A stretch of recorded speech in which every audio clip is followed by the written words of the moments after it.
Hi guys. बहुत ही नया video लेकर आया हूँ मैं आप सभी लोगों के लिए। EPS of two way slab. देखो, ये वीडियो ना बहुत ही डिटेल्ड होने वाला है। ठीक है, इस वीडियो में आपको एक एक चीज मैं समझा दूंगा टू वे स्लैब से रिलेटेड। ठीक है, देखो इस वीडियो में क्या कुछ मिलेगा आपको। सबसे पहले तो टू वे स्लैब और वन वे स्लैब में क्या डिफरेंस होता है, तीन डिफरेंस बताऊंगा मैं आपको इसमें। ठीक है, फिर उसके बाद एक क्या टू वे स्लैब का एक एग्जांपल लूंगा, फिगर बनाऊंगा उसको, और फिर उसके बाद उसका पूरा का पूरा कैलकुलेशन करूंगा। ठीक है, कैलकुलेशन कर करके जो अपने पास रिजल्ट आएगा, फिर उसको बीबीएस का चार्ट सामने रहेगा आपके, बना हुआ रहेगा, उसमें आपको बता दूंगा कि कैसे बनाते हैं। ठीक है, फिर उसके बाद जो मैंने कैलकुलेशन कर रखा था पहले से, अब उस वैल्यू को उठा के मैं चार्ट में डालूंगा। ठीक है, तो बेसिकली इसमें आपको क्या कुछ मिलेगा, वन वे स्लैब और टू वे स्लैब में क्या डिफरेंस होता है, और फिर उसके बाद बीबीएस का कैलकुलेशन कैसे करते हैं, उसके लिए टू वे स्लैब का फिगर कैसे बनाते हैं, सेक्शन कैसे कट करते हैं उसका, ये सारी चीजें मिलेगी। और साथ साथ आपको आखिरी में चार्ट भी पूरा मिलेगा कि किस तरीके से चार्ट को भरते हैं, किस तरीके से चार्ट को बनाते हैं। ये सारी चीजें आपको इस वीडियो में मिलने वाली है। सो स्टार्टिंग से एंड तक बने रहना, बहुत ही इंपॉर्टेंट होने वाला है ये वीडियो। ठीक है, सो चलो अभी बिना देर के हम लोग स्टार्ट करते हैं अपनी इस वीडियो को। देखो दोस्तों, जब हमें बीबीएस बनाना होता है स्लैब का, तो सबसे पहले हम क्या करते हैं कि यहाँ पे एक अपना रफ डायग्राम बनाते हैं, जैसे कि आप सामने देख रहे हो। यहाँ पे हमने क्या किया है, देखो मैं आपको ये सबसे पहले तो ड्राइंग एक्सप्लेन करता हूँ। ठीक है, देखो ये जो है अपना मेन स्लैब है। ठीक है, इसके चारों तरफ में बीम है, ये बीम दिया हुआ है, जो मैंने जो डैश लाइन बनाया है ये बीम है। ठीक है, चारों तरफ बीम है। देखो टू वे स्लैब और वन वे स्लैब में क्या फ़र्क होता है, मैं आपको इस डायग्राम के थ्रू समझा देता हूँ। देखो टू वे स्लैब में ना, हम जो बेंट अप बार जो होता है, ये जो बेंट अप बार है, देखो दोनों डायरेक्शन में यूज़ किया है। एक तो वाई डायरेक्शन में और एक एक्स डायरेक्शन में। ठीक है, तो अपना जो बेंट अप बार होता है टू वे स्लैब में दोनों डायरेक्शन में यूज़ होता है, और वन वे स्लैब में सिर्फ सिंगल डायरेक्शन में यूज़ होगा। ठीक है, जो शॉर्टर स्पैन होता है सिर्फ उसी पे यूज़ होता है। ठीक है दोस्तों, लेकिन जब बात करते हैं टू वे स्लैब की, तो एल बाई बी जो अपना जो रेशियो होता है वो होता है smaller than two way slab के लिए। और एल बाई बी अगर अपना ग्रेटर दैन या फिर इक्वल टू टू हुआ, तो ये हो जाएगा अपना वन वे स्लैब। ठीक है दोस्तों, इसके बाद दोस्तों एक और डिफरेंस होता है टू वे स्लैब में और वन वे स्लैब में। देखो क्या होता है कि टू वे स्लैब में ना, आपको बीम जो रहता है वो चारों तरफ दिया हुआ रहता है स्लैब में, लेकिन जब वन वे स्लैब की बात करते हैं तो बीम सिर्फ आपको अलोंग द लॉन्गर स्पैन पे मिलेगा। यानी वन वे अगर स्लैब होता ये, तो सिर्फ बीम यहाँ पे होता और यहाँ पे होता।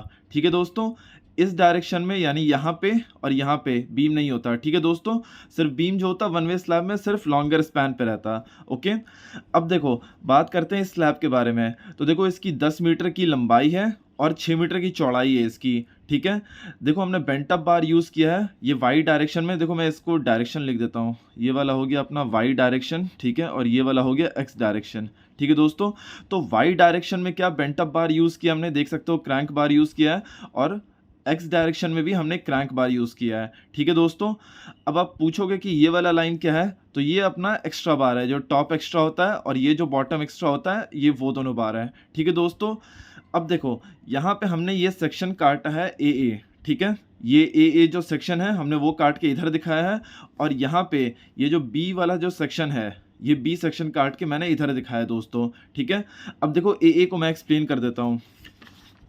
देखो स्लैब की जो अपनी मोटाई है वो 150 mm है, तो वो चीज़ लिख दिया मैंने। आप जब इस स्लैब को इस डायरेक्शन से कट करोगे तो आपको ये कुछ फिगर दिखेगा। ठीक है, ये जो क्रैंक बार जो आप देख रहे हो, ये वाला जो क्रैंक बार देख रहे हो आप, ये है वो क्रैंक बार। ठीक है दोस्तों, और फिर उसके बाद जो आप जो टॉप एक्स्ट्रा बॉटम एक्स्ट्रा जो देख रहे हो, वो ये वाला बार है आपका। ठीक है दोस्तों, और फिर जब आप बी सेक्शन में कट करोगे, यानी इस तरीके से सामने से ऐसे कट करके देखोगे, तो आपको ये वाला क्रैंक बार दिखेगा, जो कि ये वाला क्रैंक बार है आपका। ठीक है दोस्तों, और उसके बाद ये जो आपको टॉप एक्स्ट्रा बॉटम एक्स्ट्रा जो दिख रहा है, वो ये वाला है अपना। ठीक है दोस्तों, सो ये है अपना बेसिकली फिगर। अब देखो कुछ गिवन डेटा है इसमें जो कि मैं आपको बता देता हूँ। देखो सबसे पहले तो सबसे सिंपल चीज़, स्लैब की साइज़ क्या अपनी 10 metre by 6 metre by 150 mm। ठीक है, 10 मीटर लंबाई, 6 मीटर चौड़ाई और 150 mm उसकी मोटाई हो गई। ठीक है दोस्तों, फिर मेन बार की बात करें तो 12 mm का मेन बार हम लोग यूज़ कर रहे हैं। उसकी स्पेसिंग है 150 सेंटर टू सेंटर। डिस्ट्रीब्यूशन बार के लिए भी वही है, 12 mm का बार है और 150 mm centre to centre spacing है। टॉप एक्स्ट्रा जो हम लोग यूज़ कर रहे हैं ना यहाँ पे, उसकी थिकनेस है 8 mm और उसका जो सेंटर टू सेंटर स्पेसिंग है वो है 150 mm, ठीक है। और यहाँ पे जो हम लोग डेवलपमेंट लेंथ लेंगे वो 40D रहेगा अपना। दोस्तों अब हम लोग स्टार्ट करते हैं अपने इस वीडियो को। और देखो मैं आपको ना आखिरी में ये पूरा बीबीएस का पूरा चार्ट दिखाऊंगा, इसमें किस तरीके से ये पूरा बनाते हैं चार्ट, और फिर उसके बाद किस तरीके से डिटेल भरते हैं, सारा कैलकुलेशन कैसे करते हैं, सारी चीज़ें बताऊंगा। तो एंड तक देखना, ये एंड में पूरा चार्ट भर के दिखाऊंगा आपको दोस्तों, ठीक है। दोस्तों इसके कैलकुलेशन के लिए जो हम सबसे पहला जो काम करेंगे वो है कि हम अपना मेन बार कैलकुलेट करेंगे कि हमारा नंबर ऑफ़ मेन बार कितना लग रहा है, ठीक है दोस्तों। तो यहाँ पे क्या है कि हमारे पास डेटा दिया हुआ है कि 10,000 का इसका लंबाई था, ठीक है। तो 10,000 लिख लेंगे बाई 150 mm की इसकी सेंटर टू सेंटर स्पेसिंग थी, ठीक है। इसमें +1 जोड़ देंगे तो इसका रिजल्ट आ जाएगा 68 नंबर्स, ठीक है। तो यहाँ पे लिख लेते हैं 68 नंबर्स। तो जिस तरीके से हमने मेन बार कैलकुलेट किया है उसी तरीके से हम लोग डिस्ट्रीब्यूशन बार भी कैलकुलेट कर लेंगे।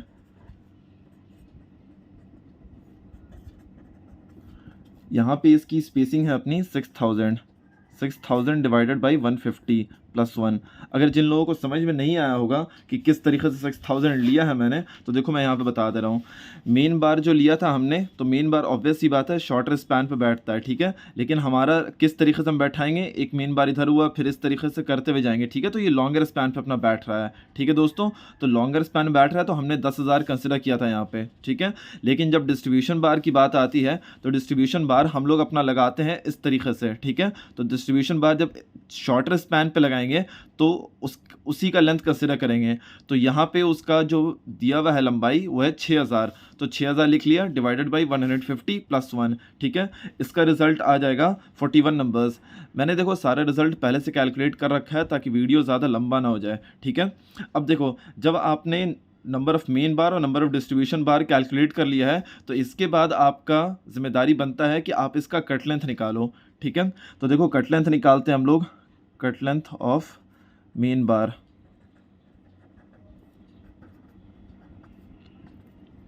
देखो कट लेंथ जो हम लोग निकालते हैं मेन बार का, तो उसका फॉर्मूला ये रहता है। सबसे पहले तो जो टोटल स्पैन होता है वो स्पैन लिख लेते हैं हम लोग, पूरे स्पैन की लंबाई चाहिए हमें। फिर उसके बाद 2 क्रॉस एल डी, ये क्यों लिया हो वो भी चीज़ आपको मैं बताऊंगा, ठीक है। मैं पहले लिख देता हूँ जो फॉर्मूला है, उसके बाद आपको ईजिली एक्सप्लेन कर दूंगा कि किस तरीके से सारी चीज़ों को मैंने लिखा है, ठीक है। 45 डिग्री का बेंड माइनस करते हैं, बेंड क्रॉस 2। अब देखो ये डायग्राम से मैं आपको एक्सप्लेन कर देता हूँ। देखो कट लेंथ हमें निकालना था मेन बार का, ठीक है। तो मेन बार हम लोग बिछाते हैं शॉर्टर स्पैन में, ठीक है। तो शॉर्टर स्पैन के लिए हमने वो पूरा का स्पैन कंसिडर किया पहले तो, ठीक है। तो जो स्पैन था हमने 100 कंसिडर कर लिया, तो वो चीज़ मैंने यहाँ पे लिखा, स्पैन लिख दिया, ठीक है। +2 क्रॉस एल डी, हमारा स्पैन तो यहीं तक था ना, बीम के अंदर तक था। तो जो डेवलपमेंट लेंथ था इसका, यानी स्टील का वो पोर्शन जो कि बीम के अंदर जाएगा तो उसको डेवलपमेंट लेंथ कहते हैं। तो वो डेवलपमेंट लेंथ का जो पोर्शन था उसको हमने लिख लिया। तो एक पोर्शन यहाँ पे, दूसरा पोर्शन यहाँ पे, ठीक है। तो 2 पोर्शन था तो इसलिए मैंने यहाँ पे 2 क्रॉस एल डी लिखा, ठीक है। फिर उसके बाद मैंने लिखा है 1 क्रॉस 0.42 डी। अब देखो क्या हुआ है, यहाँ पे हमने एक क्रैंक दिया है। अगर सिंगल बार की बात कर रहे हैं तो यहाँ पे हमने एक क्रैंक दिया है, तो क्रैंक एक जगह दिया है एक बार में, ठीक है।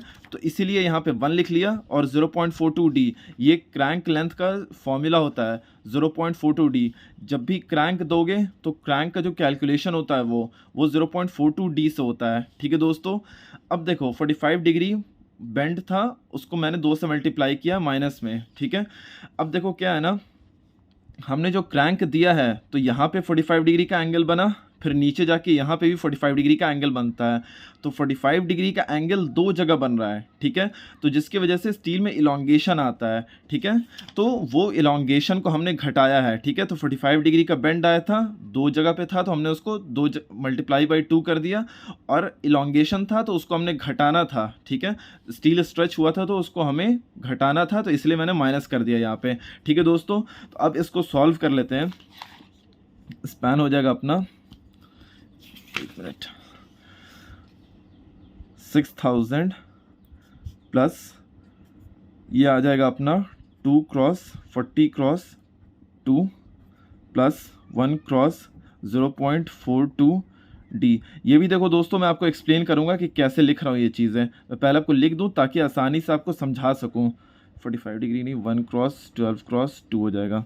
ठीक है, देखो क्या है अपना 2 क्रॉस एल डी तो मैंने आपको पहले बताया ही था कि 40D है अपना। जब गिवन डेटा मैं आपको बता दिया था 40D था, तो एल डी की जगह पे 40 लिखा मैंने।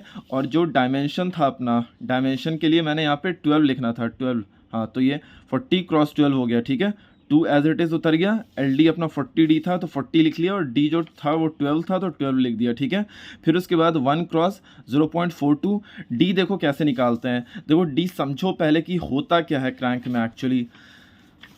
अब ऐसे देख लो, ये जो आपको जो क्रैंक दिख रहा है ना, इस पोर्शन को क्रैंक के पोर्शन को कहते हैं डी। इसको निकालते कैसे हैं, तो देखो इसको कैलकुलेट करने का तरीका बहुत ही इजी है, बहुत ही सिंपल है। इसको देखो, डी इक्वल्स टू जो स्लैब की जो आपकी जो थिकनेस होती है, ये क्रैंक था आपका, तो इसी को हमने डी कहा था। तो जो स्लैब की जो थिकनेस होती है, यानी स्लैब की थिकनेस हमारी 150 है। ठीक है, इसमें जो कवर होता है, क्लियर कवर, ये वाला और ये वाला। ठीक है, तो इसका जो क्लियर कवर होता है 25 mm रहता है। तो स्लैब का जो टॉप का जो क्लियर कवर है और जो बॉटम का जो क्लियर कवर है, दोनों को मिला के 25-25 माइनस किया। फिर उसके बाद आप जिस डाया का स्टील बार यूज़ कर रहे हो, वो उसका हाफ यहाँ पे माइनस होगा और यहाँ पे भी माइनस होगा। तो हम लोग 12 mm डाया का मेन बार यूज़ कर रहे हैं। जो मेन बार है वो 12 mm का है। ठीक है दोस्तों, तो इस पोर्शन पे 6 mm और इस पोर्शन पे 6 mm। ठीक है, तो -6 इसको जब सिंप्लीफाई करोगे तो ये आ जाएगा 88 mm। ठीक है दोस्तों, सो वही चीज़ मैंने यहाँ पे लिखा है 88 mm। ठीक है दोस्तों, 45 डिग्री का बेंड था, तो 45 डिग्री पे हम लोग जानते हैं कि हमेशा 45 डिग्री पे 1D का सब्ट्रैक्शन किया जाता है। तो 1D के लिए यहाँ पे मैंने 1 एज इट इज़ लिख दिया। डायमीटर था अपने स्टील बार का 12 mm, वो लिख दिया, और क्रॉस 2 वो भी लिख दिया। ठीक है दोस्तों, सो अब जब हम इसको कैलकुलेट करेंगे, पूरा सिंप्लीफाई करेंगे, तो ये आ जाएगा 6.973 मीटर। ठीक है दोस्तों, अब यही सेम प्रोसीजर जो कट लेंथ है मेन बार का, वही सेम प्रोसीजर अपना डिस्ट्रीब्यूशन बार के लिए भी फॉलो होता है। ठीक है, तो इस बार मैं फॉर्मूला नहीं लिखूंगा, बल्कि डायरेक्टली कैलकुलेशन कर दूंगा। ओके, इसमें जो स्पैन रहता है अपना वही रहेगा, 10,000 हो जाएगा इसमें। इस हम लोगों ने पहले जो लिया था मेन बार में क्या था कि इस डायरेक्शन में हम लोग कट लेंथ, मतलब इस डायरेक्शन हम लोग अपना बार बिछाते हैं, राइट। लेकिन जब डिस्ट्रीब्यूशन की बात आती है तो वाई एक्स एक्सिस पे बिछाते हैं। तो एक्स एक्सिस अपना लॉन्गर स्पैन है, तो लॉन्गर स्पैन 10,000 का है, तो वो 10,000 मैंने डायरेक्टली लिख दिया यहाँ पे दोस्तों। ठीक है, फिर उसके बाद 2 क्रॉस 40 क्रॉस 12 हो जाएगा। ठीक है, फिर प्लस 1 क्रॉस 0.42 क्रॉस 88। ठीक है, माइनस 1 क्रॉस 12 क्रॉस 2। अब देख सकते हो दोस्तों, इक्वेशन दोनों का सेम है, इस सिर्फ फ़र्क है इसमें 6,000 का और इसमें 10,000 का। ठीक है, इनमें बाकी कहीं पे भी कोई फ़र्क नहीं है, सिर्फ फ़र्क है तो 6,000 और 10,000 का। ठीक है, सो इसको कैलकुलेट करके आएगा अपना 10.973 मीटर। ठीक है दोस्तों, आखिरी तक देखना, मैं आपको टेबल भी बताने वाला हूँ। सबसे इंपॉर्टेंट चीज़ जो है इसमें, जो बीबीएस में सबसे इंपॉर्टेंट होता है टेबल, वो भी आपको बताऊंगा। ठीक है, तो आखिरी तक देखना इस वीडियो को। तो दोस्तों अब बात करते हैं हम लोग टॉप एक्स्ट्रा बार के बारे में। देखो टॉप एक्स्ट्रा बार अपना दो तरीके का होता है, एक लॉन्ग बार होता है और एक शॉर्ट बार होता है। ठीक है, डायग्राम में देख लो लॉन्ग बार और शॉर्ट बार कौन सा है।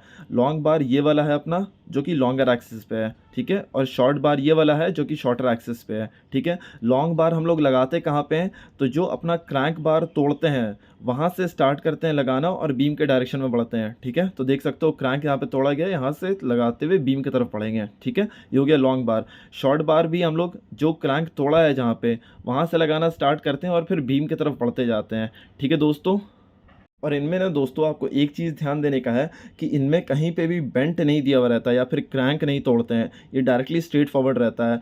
स्पैन पे तो जो रहेगा ही सो रहेगा, साथ साथ बीम में भी ये डला हुआ रहता है, यानी इसमें डेवलपमेंट लेंथ भी रहता है। ठीक है, सो इसके वजह से ना कोई भी क्रैंक नहीं है, कुछ भी नहीं है, तो इसकी वजह से इसका जो कट लेंथ होता है वो कैलकुलेशन बहुत ही ईज़ी हो जाता है, ठीक है। अभी आगे देखो हम लोग उस चीज़ को करेंगे, ठीक है। देखो लॉन्ग बार सबसे पहले तो कैलकुलेशन करने के लिए हमें स्पैन डिसाइड करना पड़ेगा।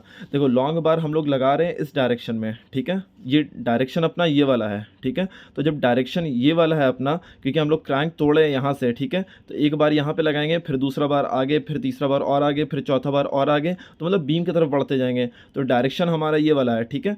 तो इसीलिए हम लोग 6000 को कंसिडर करेंगे। तो यहाँ पे क्या हम लोग लिख लेते हैं, long bar equals to 6000 divided by 5, ठीक है। अब इसमें डिवाइडेड बाई 5 क्यों किया मैंने, देखो क्या होता है ना कि आपका जो आरसीसी का जो ड्राइंग होता है उसमें दिया हुआ रहता है ये चीज़ कि आपको स्लैब को ना कितने हिस्से में डिवाइड करना है, डिवाइडेड बाई 4 करना है या फिर 5 हिस्से में डिवाइड करना है, कितने हिस्से में डिवाइड करना रहता है ना, वो आपके आरसीसी ड्राइंग में दिया हुआ रहता है। लेकिन जब टू वे स्लैब की बात होती है तो मोस्टली आपको स्लैब को 5 हिस्से में ही डिवाइड करना पड़ता है, ठीक है। और जब वन वे स्लैब रहता है तो उसमें आपको 4 हिस्से में डिवाइड करना पड़ता है, ठीक है। तो 5 इसीलिए यहाँ पे दोस्तों मैं यहाँ पे डिवाइडेड बाई 5 कर रहा हूँ, ठीक है।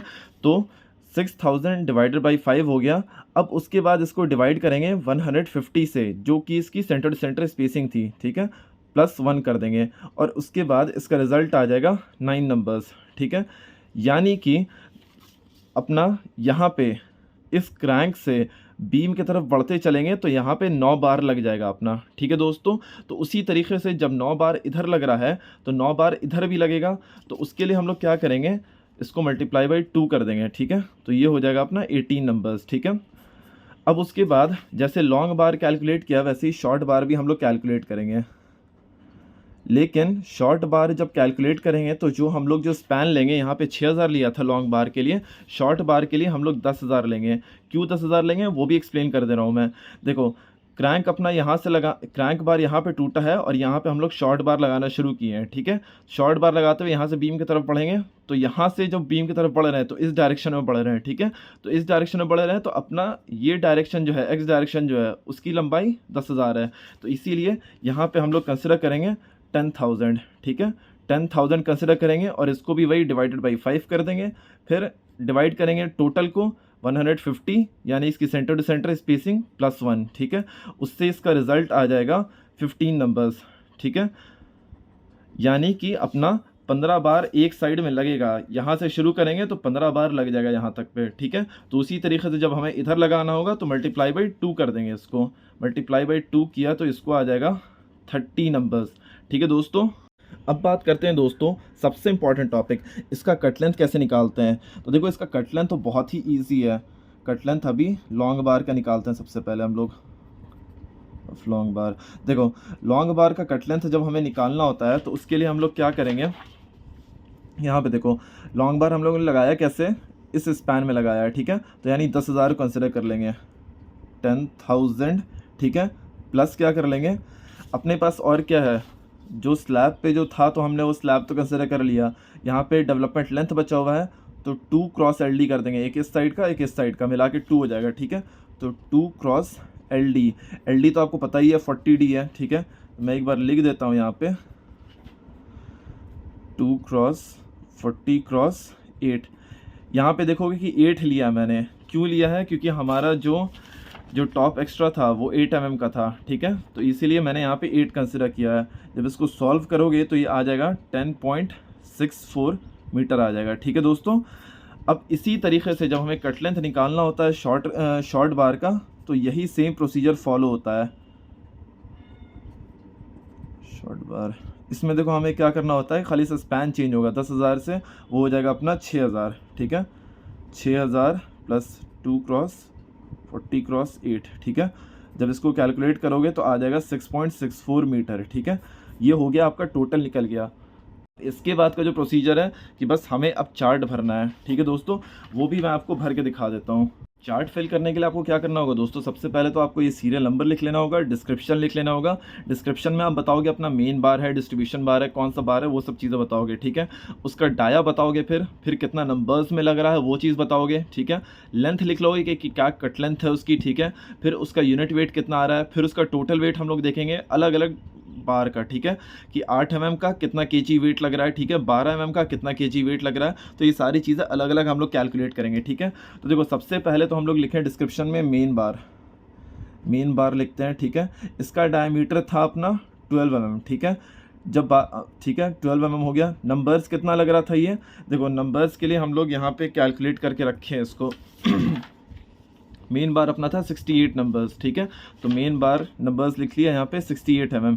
कट लेंथ कितनी थी इसकी, देखो कट लेंथ था अपना मेन बार का 6.973 मीटर, ठीक है। तो कट लेंथ लिख लिया हम लोगों ने यहाँ पे 6.973 मीटर, ठीक है।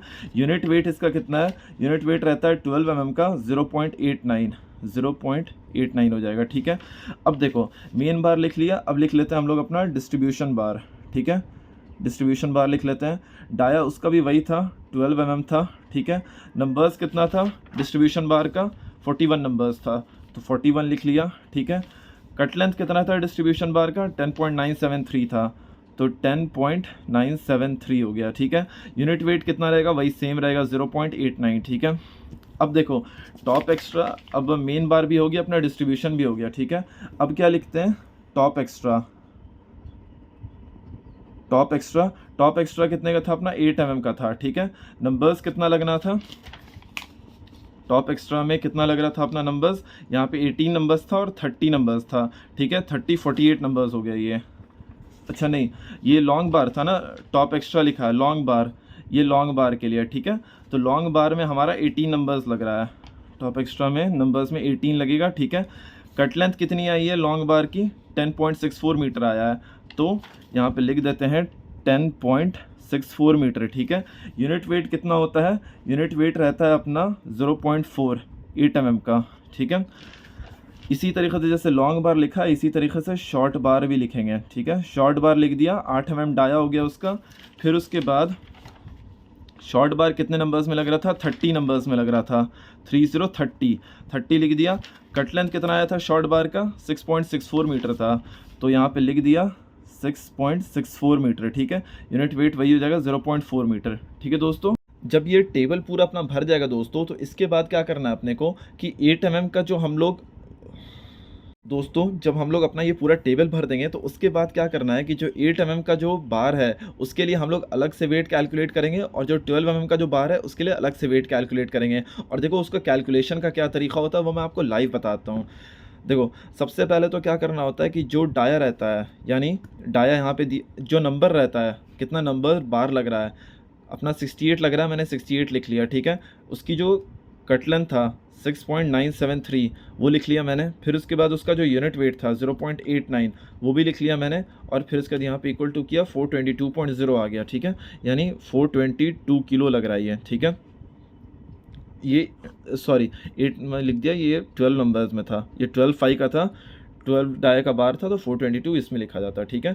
सो उसी तरीके से अगला भी कैलकुलेट होगा, 41 क्रॉस 10.973 ठीक है, क्रॉस 0.89 आ जाएगा अपना 400.4, ये हो जाएगा 400.4, ठीक है, ये लिख दिया मैंने। अब इसके बाद जब 8 mm बार की बात आती है तो यहाँ पे ये आ जाएगा 38.304 38.304, ठीक है। और जब शॉर्ट बार की बात आती है तो ये हो जाएगा अपना 39.84, ठीक है। अब जब इसका टोटल करोगे तो इस तरीके से एक लाइन खींच लोगे और डायरेक्टली इसका लिख देना अपना कैलकुलेशन करके 818.8 आ जाएगा ये, और ये आ जाएगा 78.144 kg, यानी इतना आप, यानी 8 mm का बार जो है आपको करीब 80 किलो मंगवाना पड़ेगा, और जो 12 mm का जो बार है वो आपको करीब 820 किलो मंगवाना पड़ेगा, ठीक है। तो दोस्तों ये होता है अपना पूरा तरीक़ा BBS बनाने का, ठीक है। कई सारे YouTube चैनल पे ना वीडियोस में आप देखोगे कि ये टोटल वेट जो होता है ना सब एक जगह कैलकुलेट होता है, यानी 8 mm के साथ मिला देंगे 12 mm, 16 mm, 20 mm सब एक जगह ही मिला देते हैं, लेकिन वो असल वे नहीं होता है कैलकुलेट करने का, ठीक है। कैलकुलेशन का ये असल तरीका होता है, क्योंकि आप कंपनी में जब ऑर्डर दोगे तो 8 mm का आप बताओगे कि हाँ मुझे 80 किलो चाहिए बार, ठीक है, उसके हिसाब से वो कैलकुलेट करेंगे कितना बार आ रहा है, फिर राउंड ऑफ करके उतना बार आपको देंगे वो, ठीक है। 12 mm का कितना किलो चाहिए, तो 820 किलो चाहिए, तो उसके हिसाब से वो कैलकुलेट करेंगे कितना बार आ रहा है, ठीक है, उसके हिसाब से फिर राउंड ऑफ करके वो फिगर में आपको देंगे, ठीक है। तो ये तरीका होता है बार चार्ट प्रिपेयर करने का, ठीक है दोस्तों। सो दैट्स इट दोस्तों, ये था आपका कंप्लीट डिटेल यूवी स्लैब के बारे में, और उम्मीद करता हूँ कि आप लोग को इसमें सारी की सारी चीजें समझ में आई होगी। ठीक है, तो चलो अब अगली वीडियो मिलते हैं कुछ नए और इंटरेस्टिंग इन्फॉर्मेशन के साथ, तब तक के लिए थैंक यू।